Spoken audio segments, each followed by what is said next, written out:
请用检。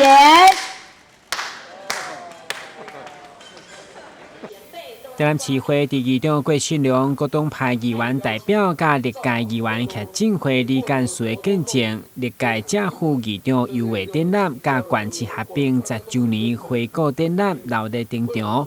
这摆议会特别邀请知名国际手画电影扛棒的颜正华大师，开3个月时间来画58个画像，相当逼真，除了留下历史的回忆。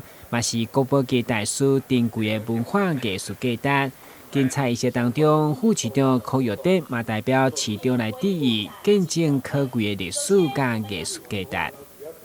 那今年呢，严大师已经67岁了，画技非常的纯熟，但是他的视力在长期的画作之下呢，已经受到了影响，也因此呢，严大师为艺术制作的这批的肖像非常的可贵。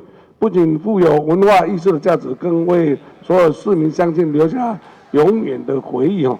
我常常看伊安尼衫裤安尼遮个关心哦，安尼昨也来，做日也来，伊讲对这件足重视哦，人生会当伫台南市议会留下伊的作品哦，伊讲足欢喜。台南市呢，能够跟这个我们这样的大师合作，在议长的这样的一个领导之下呢，我们一起来努力，然后呢，让整个的台南的这些重要的大师跟我们的府会结合，然后奉献出呢我们整个对于台南的这样的一个文化生根的传承的这样的一个整个具有这样的一个亮点的代表。